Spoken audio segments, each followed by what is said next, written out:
12월 21일 화요일 라합 이방인 창녀. 이 성과 이 안에 있는 모든 것을 전멸시켜서 그것을 주님께 제물로 바치라. 그러나 창녀 라합과 그 여인의 집에 있는 사람은 모두 살려주어라. 그 여인은 우리가 보낸 정탐꾼들을 숨겨주었다. 출애굽 이후 40년 동안 시내 광야를 유랑한 이스라엘 백성은 여호수아의 주의 아래 약속의 땅으로 들어갑니다. 맨 먼저 요단강을 건넜지요. 언약궤를 맨 제사장들의 발이 요단 물가에 닿자 가득하던 물이 멈추고 모든 백성은 요단강을 마른 땅처럼 건넜습니다. 그렇게 가나안 땅을 향한 행진은 거칠 것이 없는 듯 했지요. 그런데 강을 건너자마자 그들은 또 다른 난관에 부딪혔습니다. 그들 앞에는 여리고성이 버티고 서 있었습니다. 여리고성은 가나안의 관문입니다. 4-5m에 이르는 옹벽 같은 토대에 폭이 2m, 높이 6, 7, 8m 정도로 아주 높이 쌓은 난공불락의 요새입니다. 여리고성 사람들은 이스라엘 백성이 쳐들어올 수 없도록 성문을 굳게 닫아버렸습니다. 때는 마침 수확철이었지요. 거둔 곡식이 충분하니까 얼마든지 버틸 수 있다는 얘기입니다. 이 굳건한 여리고성을 어떻게 공략할 수 있을까요?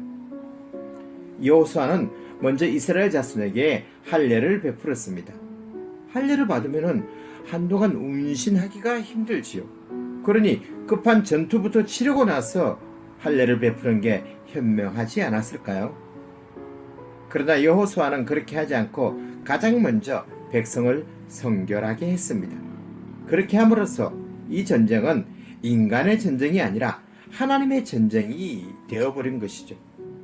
하나님의 군대 사령관이 그 선두에 서는 거룩한 전쟁이 된 것입니다. 여호수아는 본격적으로 하나님의 전쟁을 시작합니다.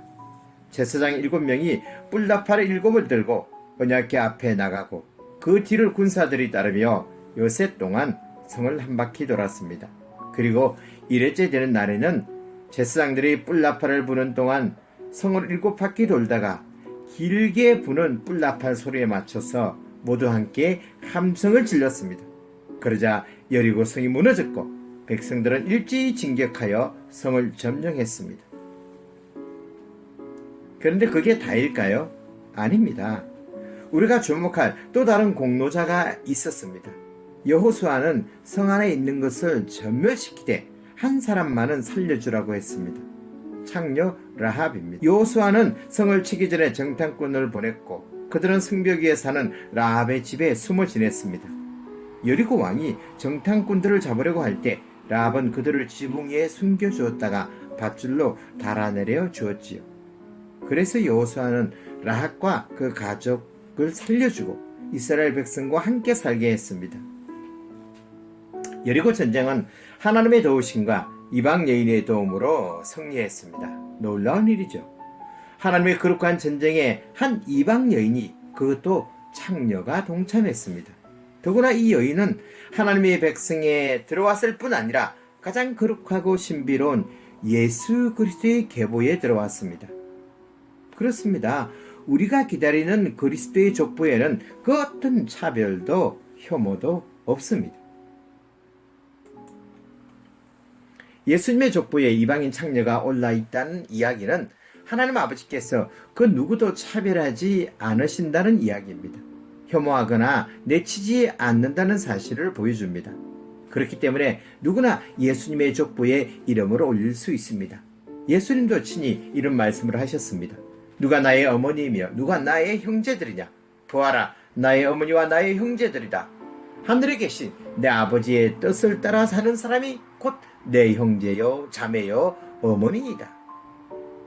우리 모두는 예수님을 믿음으로 주의 형제 자매가 되었고 하나님 아버지의 가족이 되었습니다. 이것을 아는 사람들은 함부로 다른 사람을 차별하거나 혐오하지 않습니다. 가끔 여기 있는 분들 중에서 어떤 이들은 정신장애가 심한 분들을 향해 이런 말을 합니다. 나는 적어도 저 사람들하고는 달라요. 그래도 나는 정신이 완전히 나가지는 않았잖아요. 쟤네들은 완전히 또라이예요. 그래도 우리는 아직 그 정도는 아니에요. 사실 다른 것은 맞습니다. 모습이 다르고 성이 다르고 나이도 다르고 병명도 다르죠. 그러나 인간으로서는 다 똑같습니다. 우리 주님은 병의 정상이 깊다고 외면하거나 따돌리지 않았습니다. 우리도 있는 그대로이나 지금 이 모습 이대로를 받아주신 주님을 생각하면서 다른 사람들을 있는 그대로 받아들이는 성탄절이 되었으면 좋겠습니다. 기도하겠습니다. 나를 용납하신 주님을 찬양합니다. 나도 옆에 있는 사람들을 용납하게 해주세요. 모든 사람을 지으시고 모든 사람을 사랑하시는 주님, 우리가 어떤 이유로든지 다른 사람을 차별하지 않고 혐오하지 않게 해주세요. 더불어 살아가는 세상을 아름답게 이루어가게 해 주시옵소서.